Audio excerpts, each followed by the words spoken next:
Will I fire up my amazing mech?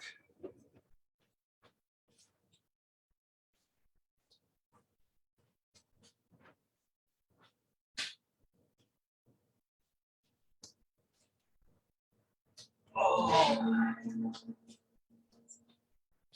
No, you're too young to be sounding like me.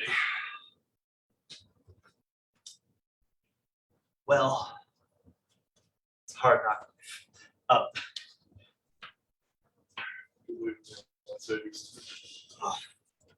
I helped move for about 8 hours yesterday, and I'm realizing that I'm not 20 anymore. We moved from a second-story apartment to a second-story apartment, which is dumb, but here we are.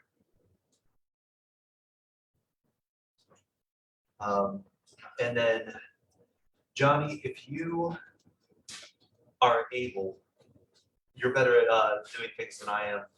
The translation I'm going to be using is by was done by Barry Graham of Stone River Mountain. If you just put Enmei, Enmei, and then Stone River Mountain, it should pull up the translation. It'll be the first thing, hopefully, on your Google search. If you could post that, that would be wonderful. If you can't, that's fine too. What was the name again, Joe? It's a translation of the Enmei, Jukku, Kannon, Go. If you just put in Enmei, Enmei, and then put Stone River Mountain, Stone River being 2 words, it should be the translation that pops up. I hope. Okay. Thank you, Johnny. I'm sorry. I should have said something earlier, but you know. You're good. Thank you. For those of you that don't have it, I will be kind of going over it as we go. But the Enmei Jukku Kannon Go in its transliterated version is on page something. Page 11. Yes. Hold on a second, I'm still trying to get. Yeah, you're fine. Oh, there we go. We'll just leave it with the translation up. That works for everybody.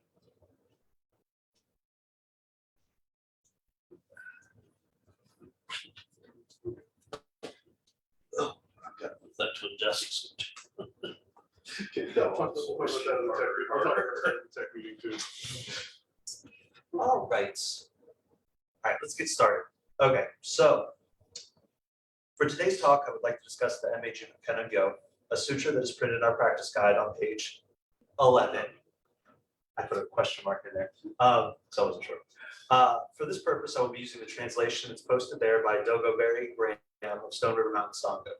I'm going to use this translation because I appreciate the simplicity of the translation, as well as the ease at which it can be chanted both or in English. There are many, many translations out there that may be more accurate, and I encourage you to seek those out if this particular sutra appeals to you. So I'm going to read the translation, and then I'm going to go into it. So the first line, Kanzeon, veneration to the Buddha. The Buddha is my origin. The Buddha in me, no separation. The 3 treasures in me, no separation. Bliss outside of time, pure freedom from itself. First morning thought, Kanzeon. Last nighttime thought, Kanzeon. Thoughts arise from the mind. Thoughts are nothing but the mind.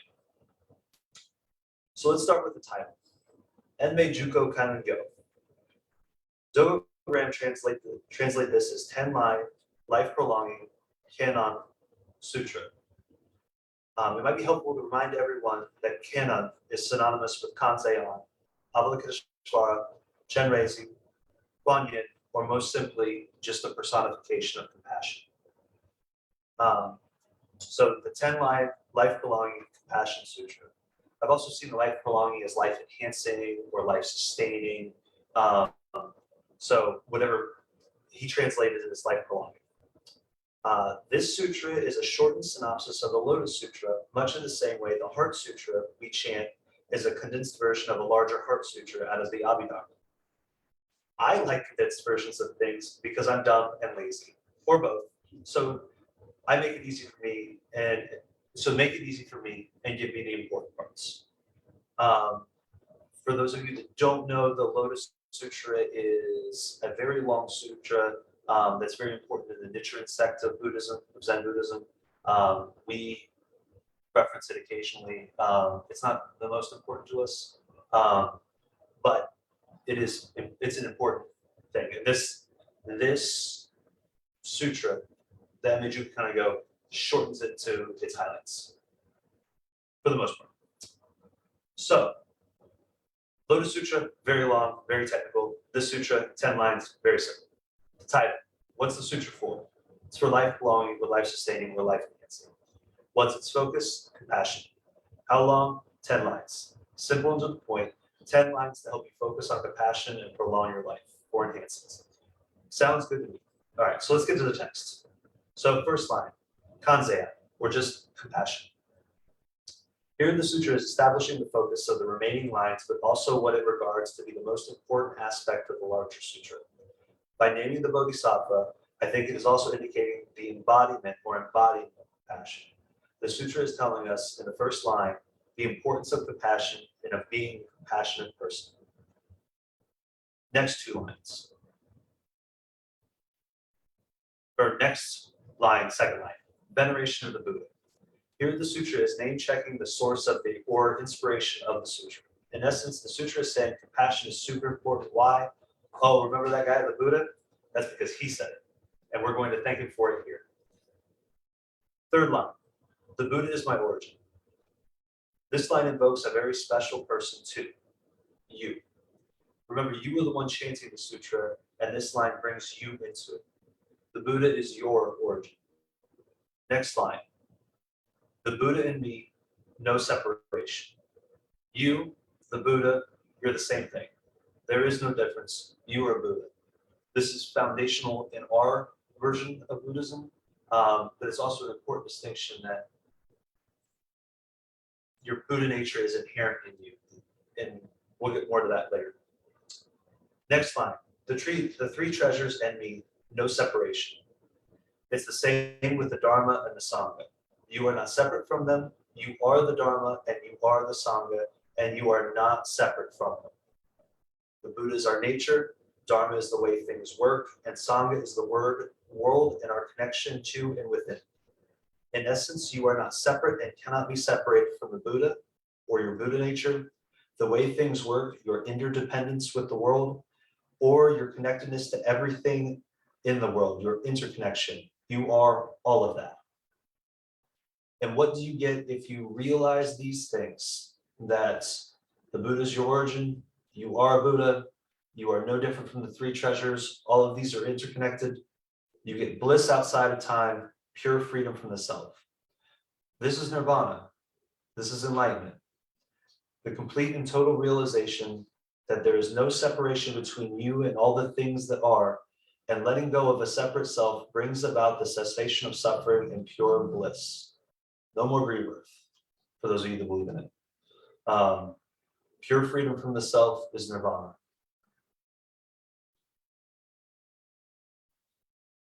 And how do you do that? This is the important part of this sutra. Here are the things that you, I guess, need to believe or should believe or could believe. We get technical on that. For those of you that are new, I'm one of the more religious ones. Glenn's the philosophical one. And then we have variations of things. So just an important note of distinction. Okay, and so how do you realize these things? First morning thought, kanzeya. First morning thought, compassion. Start with compassion when you wake up, embody it, make it your intention for the day. Next line, last nighttime thought, also kanzeya. End your day by remembering compassion. Dwell on it, dream about it. Finally, the last two lines serve as a teaching or a reminder and possibly a warning, and they concern your thoughts. Thoughts arise from the mind. Thoughts are nothing but the mind. So a warning about thoughts. While yes, in general, thinking is a good thing, but it is important to remember that they are good it is important to remember what they are good for and what they are not. In this particular context, I believe the sutra is reminding us that that your thoughts aren't real. In most cases, it is our thoughts that keep us from realizing our interdependence, our interconnection, and our Buddhahood. Thoughts serve to create the separation between ourselves and others and can keep us from feeling and embodying compassion in our lives. As such, although we cannot stop thinking, we should be wary of our thoughts because ultimately they are not real. So to sum it up, this is a sutra about compassion. It's about you and your relationship with the world. It's about enlightenment, what it is and how to get it. And it's a reminder about what's real and what isn't. It's a beautiful little 10-line sutra to keep in your toolbox for reflection, meditation, contemplation, or whatever else you might want to use it for. But we chant it from time to time, so I feel like it's important you know what you're chanting.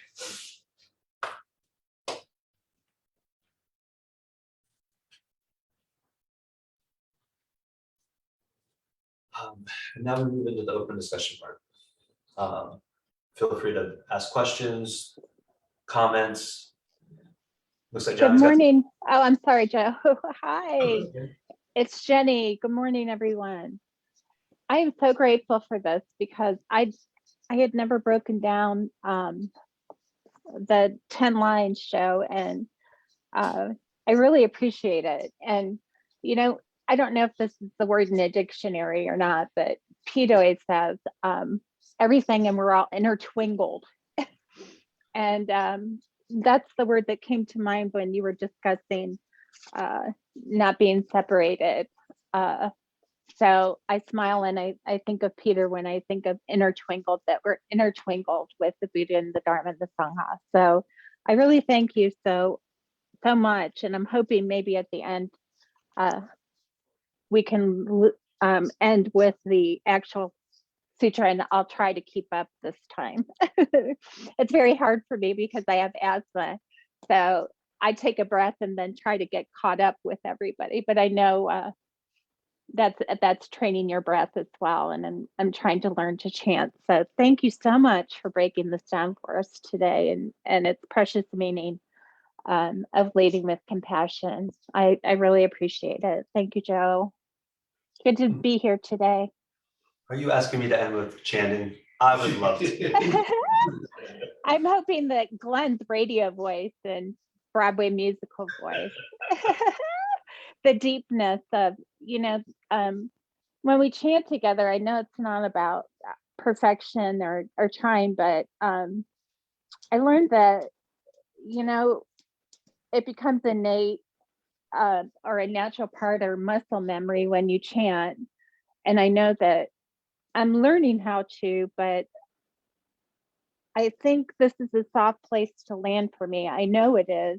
And I just want to say that the chants not scare me, but I can't do it right now, but I know that I want to try to. And I think others feel that way. Maybe, I don't know, I'll open it to the group about chanting, that you think, that it's difficult or you can't do it. So I'm going to try next time if it's not today.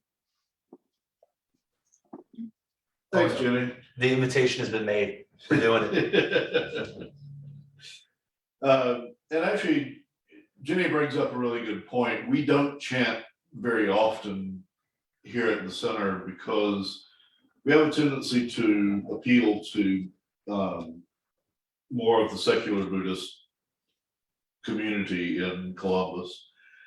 But I think it's important to remember that chanting is not a religious exercise per se. We associate it with the more religious side of Buddhism.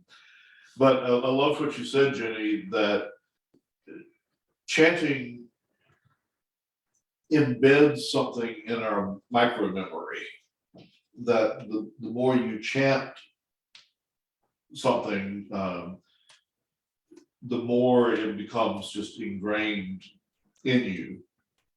And to me, that's the real, that and the fact of the sense of community that chanting brings along are the two things that are important about chanting.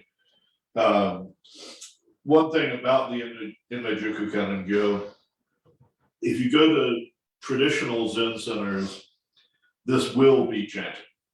It's almost as pervasive as the Heart Sutra. There is never a service in a Zen center that doesn't have the Heart Sutra. There is rarely one that doesn't include the Enmei Jukku. It is very central to Zen practice. The other thing is, as you chant it more, especially in the Japanese, simply because Japanese is a much more poetic language to chant in. English is a horrid tongue, quite honestly. But if you chant it in the Japanese, it becomes fixed in your memory very quickly, and it's something that you can go back to quickly in times of that you need to take a break from stress or anything else. You can just call this sutra to mind, chant it in your mind a couple of times, and it really helps you take a pause. So this is one of my favorite practices, is the Enmei Jukku Kannon Gyo. I chant it normally 20 times a day. No, and I think it would be helpful. I mean, we are a secular Buddhist center. As I prefaced earlier, I'm more religious. What is a sutra? It's essentially a prayer, right? And we've talked about different ways of interpreting prayer and stuff like that. But it can also be a bulwark, like something that you can use. We talked about the importance a couple of weeks ago of just saying shh, you know what I mean, to your mind. Well, what if you have the quieting moment and then have something to add on top of it? So in this sense, it's almost an invocation, like when you're feeling a certain type of way, you can quiet yourself down and then respond with this in your head, and then respond in a different kind of way than maybe you would have in a certain situation. I like thinking of sutras as prayers. There's a word I'm looking for and I can't find it too, but as a way of stopping yourself from reacting in a certain type of way, or giving yourself space to respond appropriately in stressful situations. Does that make sense? I'm going to continue to dwell on what that word is that I want. It's right there. Anyway, moving on.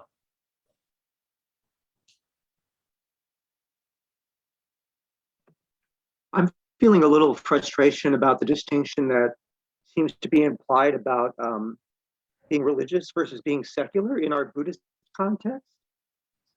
And maybe I'm biased because I do come from a traditional Soto Zen background, but I think chant and prayer as used in Zen is immensely pragmatic and can be tremendously beneficial, even if understood in a secular way. Interconnection with community, connection with my own voice, connection with my body, making the transition between the cushion and the world through these religious practices, I just think is tremendously pragmatic.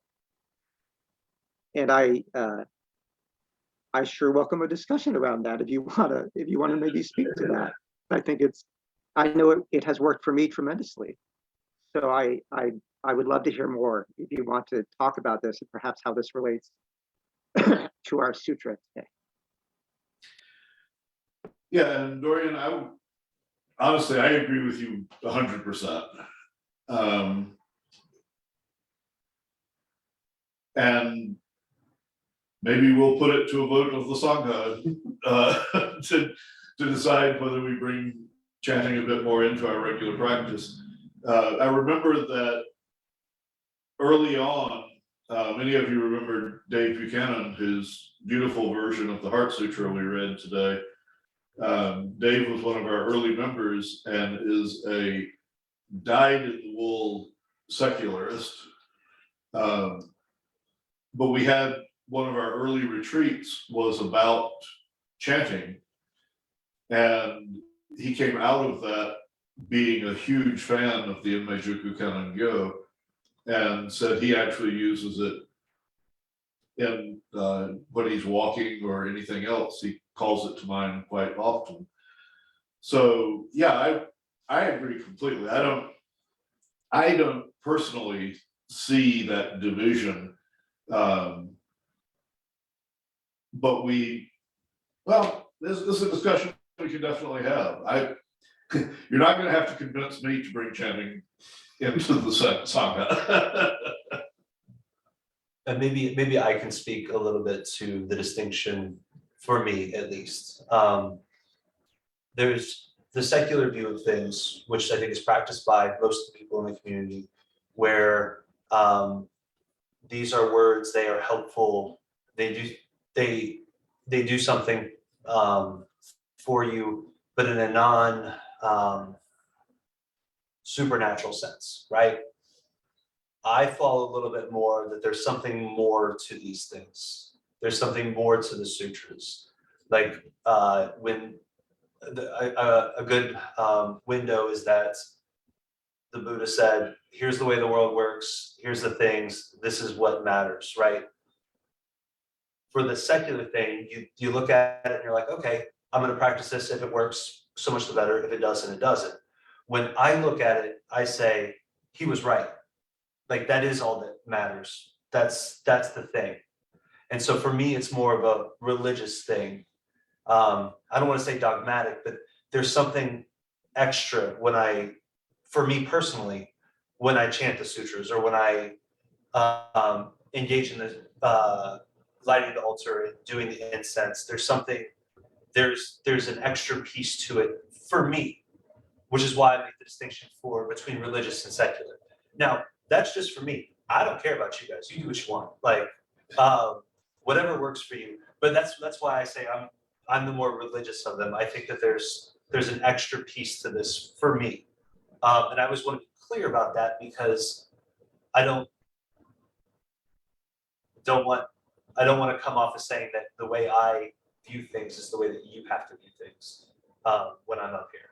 So when I say I'm more religious, that's more my caveat of saying that when I say something like this sutra does something extra, or in that sense, take that with a grain of salt, right?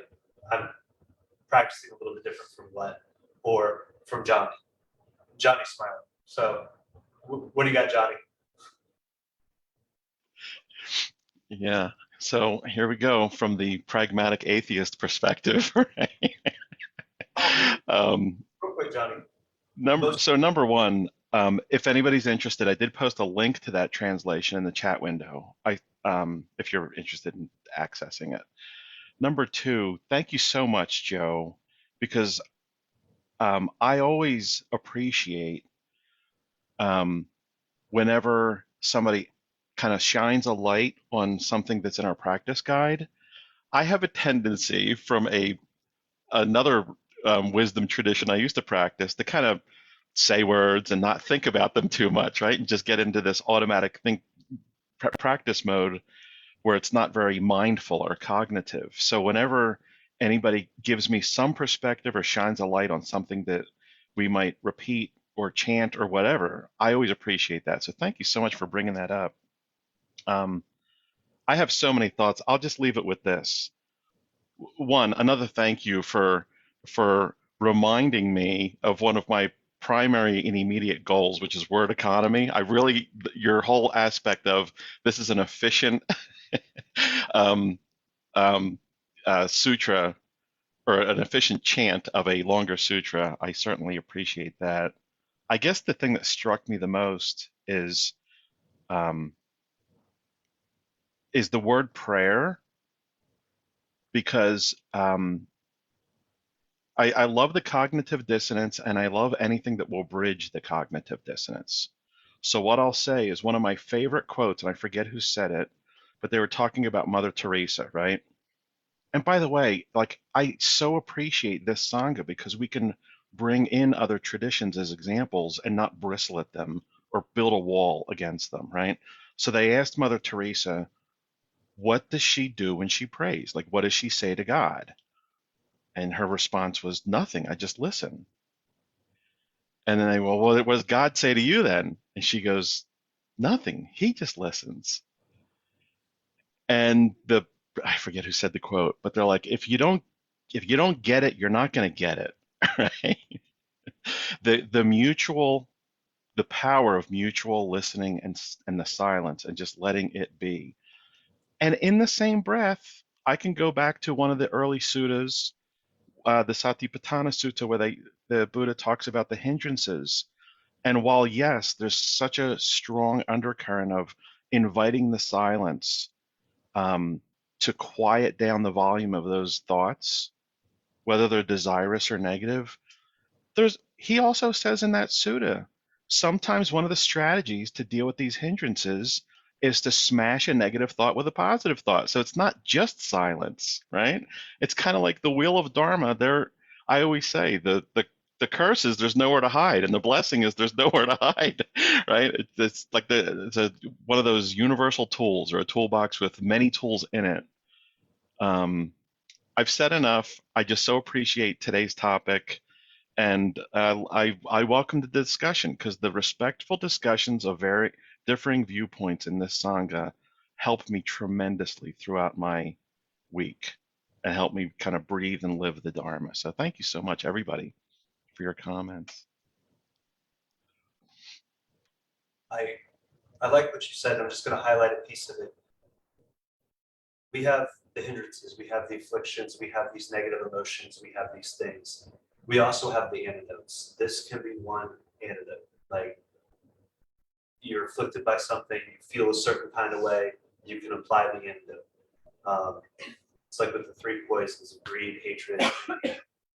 When you feel them, they're part of human existence. You will feel them, but you don't have to give them power. One of the ways of taking away their power is to apply an antidote of some sort, whether it be a chant, whether it be some kind of thought process, whether it be taking time to quiet the mind. These are tools in your toolbox that you can use. This is a short little sutra.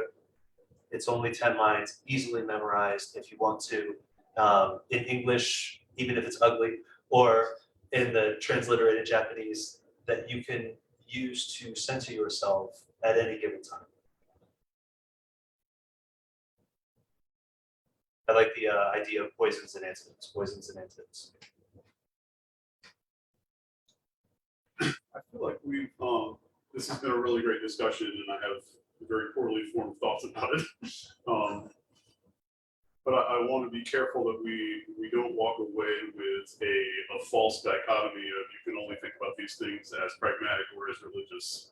Oh, right? yeah. Because I feel like that and I'm, as you know, I'm generally a fairly pragmatic and rational person. Really, that's how I look at myself. But the experience of being part of the Sangha, the experience of being in a room chanting in Japanese that I don't understand with a bunch of people that I don't know especially well, much like other human experiences of playing music with people or having a loving relationship with somebody, there are elements of those experiences that work in irrational ways.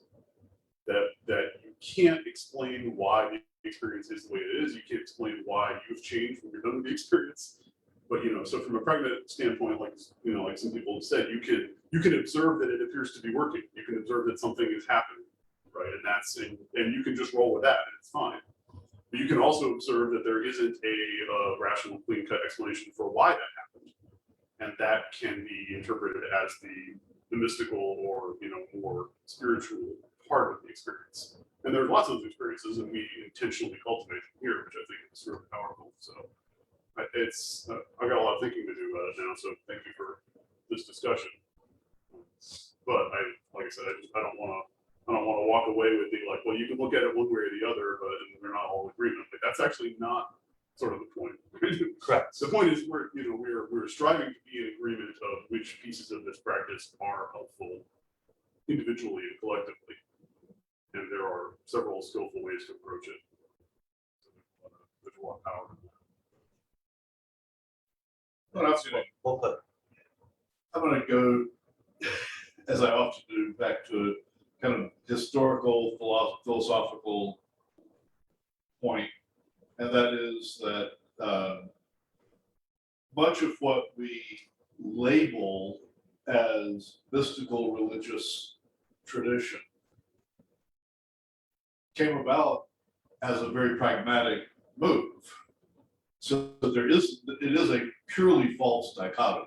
And I think this is what Dorian was saying.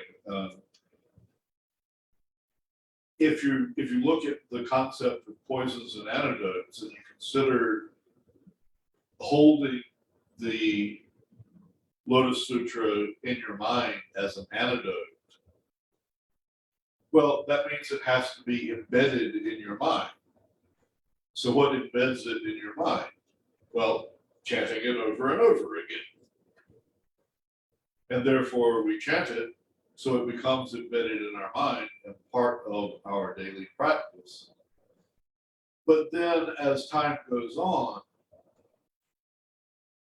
it takes on, it loses the mindful part of that. And it becomes something that is just said. I encountered this, as many of you know, I was a high church Anglican. And there's lots in high church liturgy that started for very pragmatic reasons. And now it's just done because we've always done it that way. So I would agree with Dorian that I don't see a dichotomy between pragmatic, secular, and religious practice in terms of what is done. I see the dichotomy in terms of how it is done. And when it's done mindfully for purpose,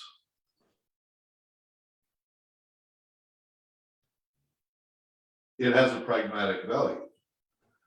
When it loses that mindfulness and it's done simply because every Sunday this is what we do, then it has lost that pragmatic value. And then it needs to be shaken a little bit. And by the way, as many of you know me to say, these traditions develop as Buddhism traveled from country to country. Each culture developed their own traditions around how to best practice these things pragmatically. And they developed over hundreds and hundreds of years. Our problem in the West is we're still 75 years into Buddhism being in the West. And we're still trying to figure out, okay, what of these things are we going to embrace as pragmatic to our practice? And I think that's much of what we're trying to do here in this Sangha is determine, okay, yeah, this is said every Sunday, every practice in Soto Zen. Do we need to do it? Well, we've tried it without it for a while. Maybe we try with it for a while and see. But I firmly agree, Dorian, that we need to break down that false wall between religious and pragmatic, because there is no difference. So thank you for that. I'm sorry, one more thing, Brian, I'm sorry. You know, I love that we don't have to check boxes here. And I'm glad that everything's on the table for discussion. I appreciate that about this safe spot in our Sangha. I just had to say that. When my brother still talked to me, he invited me to go to a Sunday morning meeting, and we took the mats that you use for yoga and laid down, everybody laid down on the mats on the floor. And then we chanted for half an hour. And it was really an amazing experience because you could feel the chant in your chest. It was as if you were hooked somehow to the chant. And I'm not very good at knowing what's happening in my body. So I was really surprised. And it was so meaningful that I even remember it. And being as old as I am, that's a pretty good deal. And thank you.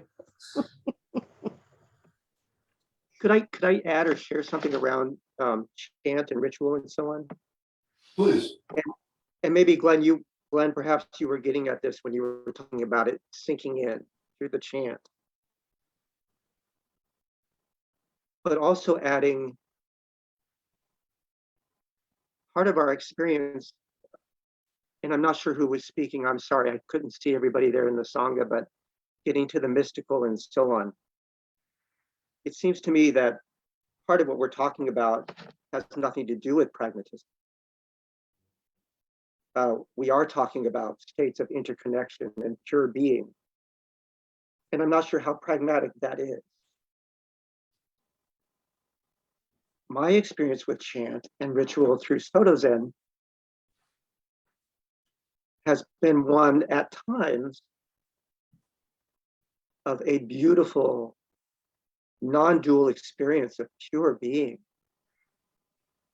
of moving between ritual and then just tying the shoelaces of my shoes, between just moving from chant into walking outside, where everything dissolves into pure interconnection. And I don't think there's anything pragmatic about that. But isn't that what we're working on? And then, of course, after exceeding the horizons of our awareness, coming back within them again. And ritual helps us do that as well. So I guess I'm saying I'm questioning the use of the word pragmatic as well, because there's something utterly unpragmatic about this place and this experience we're talking about. And moving between something that's not pragmatic at all back into what is pragmatic and useful in our ordinary everyday lives. And I have found few ways to do that except through certainly sitting and practicing shikantaza, but also translating that into action and movement and speech and so on. And that's where the ritual comes in for me. That's where chanting comes in for me. Because trying to be overly pragmatic could actually impair, I think, the real pragmatism that I think we're really talking about. And so that's why I would want to say more about that. That I'm not sure everything we're doing is our end goal, if there's no end goal, but part of what we're talking about just isn't pragmatic. It's purely experiential. And I think that's part of our work, right? So I wanted to introduce that as well. If I may, so thank you, Dorian. There's some beautiful thoughts in there. So thank you for that. This is Brian. I'm probably off camera in the Sangha room. So my only thing to add to that is just that I don't think the word pragmatic, as we intend to use it, means rational and tangible. Pragmatic means if it works, you should use it, right? You observe the effects and you make decisions accordingly. So if we are observing that chanting practice or something else is effective in getting you to that pure being state, then pragmatically we should continue doing that, or we should incorporate that practice.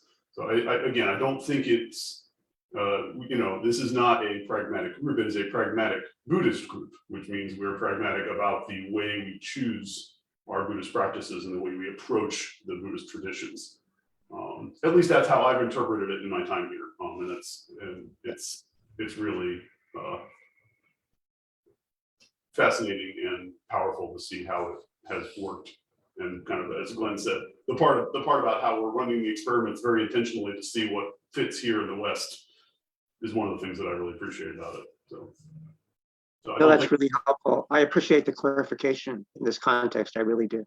Yeah, I don't think we're disagreeing with you at all. I very much appreciate what you said. I appreciate everybody's comments this morning. This is Curtis. I'm sitting all the way in the back of the room. Pragmatic, I always too thought of myself as a rational, analytical person. But I also understood that there were things that I don't understand in life. And I grew up in a Episcopalian church and all that.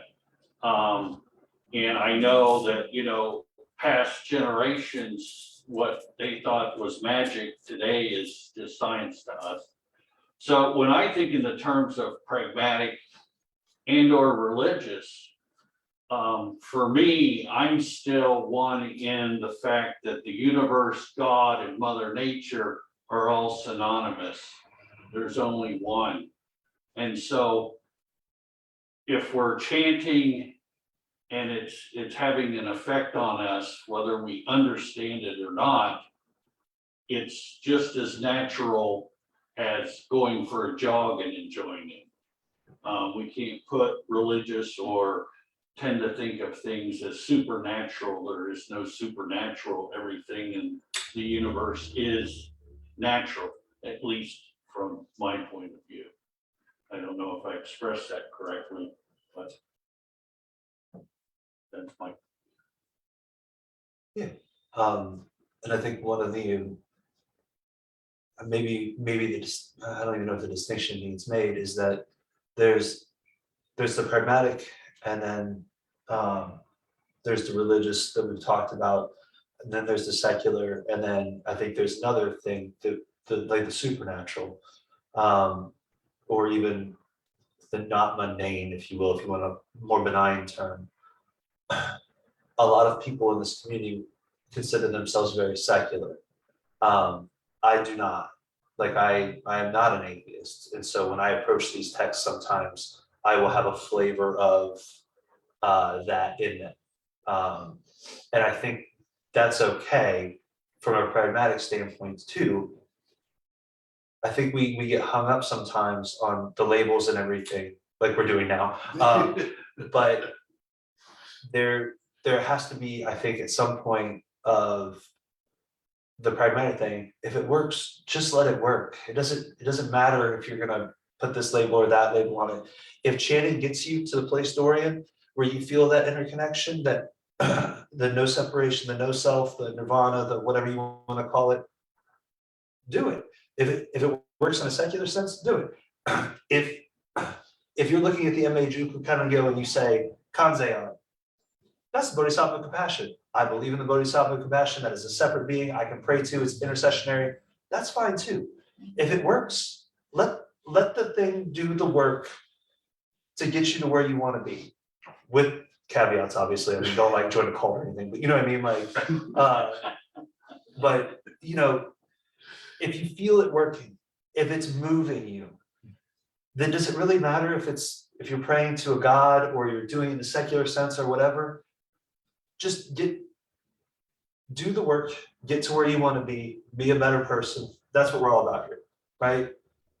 So let the words do the work. Let the sutras do the work. Let the thoughts come and go. Leave the back door open. Invite dragons, whatever. We do all the things. But I think if chanting works for you, if this is a tool, use it.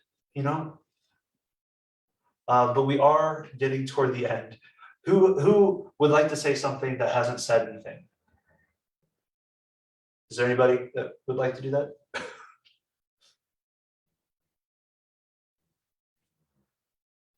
All right, then let's end. Would you like to lead us maybe 3 iterations? We'll do 3 times through the Enmei Jukku Kannon. It's on page 11 for anybody that needs to look. I know that now. In Japanese. For those that are new to Zen chanting, it's chanted on a single note, so you don't have to know any melodies. That's the nice thing about it. So we will chant at a single speed. Often if you're in a sort of community or other Buddhist communities, They start off this chant slowly, and each repetition is faster and faster until eventually it's like hyper speed. We're just doing it at single speed.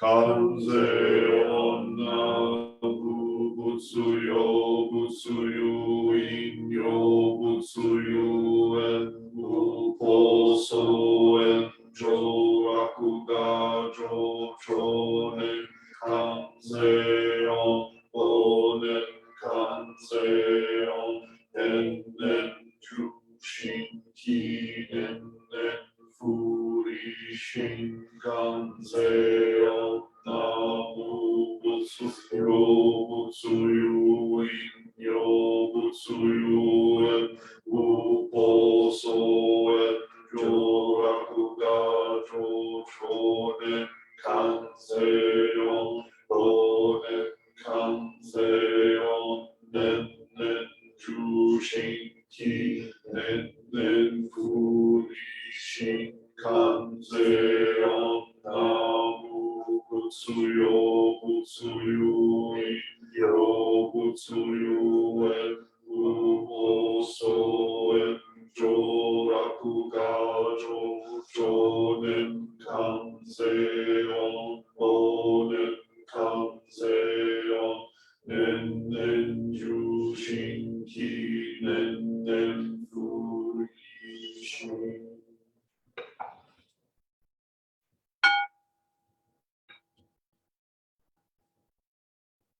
Thanks, everybody. Come on back. Pop. Thanks all. Have a good week.